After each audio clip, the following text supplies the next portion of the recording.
عليكم ورحمة الله وبركاته، إن شاء الله تكونوا بالخير وبيحفظكم جميعا يا رب. اليوم 21 يوم من رمضان. هذه بس الشوربة أنا حط كل شباب في البيت إنه حندير جايبين السلك هذا السبانة وسيتاود اللي خلينا نحطين كركم ورز خانوق.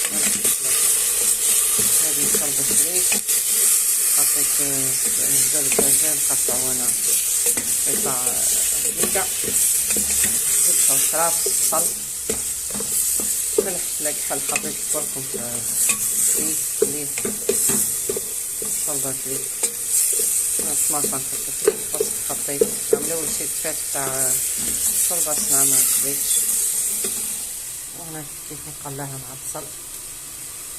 وهنا حطيت كلش مع بعضها بعد ما تتقلى مليح نمرقها. وهذه كيف بعد ما تقلى نمرقها بالماء سخون ونحط الطماطم كونسونطري. يوم 21 عملت مرقة الزيتون،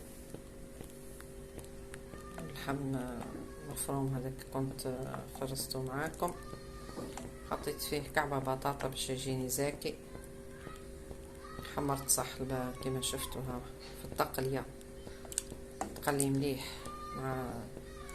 مع البصل، ملح، كركم، راس الحانوت، فلفل، وقليته مليح. ومن بعد طيشت ديك كعبة تاع البطاطا، قصيتها كي تاع الفريت، وبعد مرقت بالماء سخون. هذه بطاطا سلقتها، وقصيت البصل ومعدنوس حنديرها بوراك. أستاذة باب عظيم بالإضافة. نعم تفضلي إلهام. أستاذة قلت لنا إدغام الحروف النطعية في الحروف اللثوية أو الحروف اللثوية في النطعية، وقلت لنا إدغام النون ساكنة مع حروف يرملون. عندي درس تاع أستاذة قبيلة قلت لنا الضاد مختلف فيه، ندغموه في الحروف اللثوية وزيدي واحدة ما سمعتهاش. السلام. الضاد انا اعطيني اسم، فكل حرف له لقب او له اسم بناء على صورت. اذا المره بعتها حتى بالحم.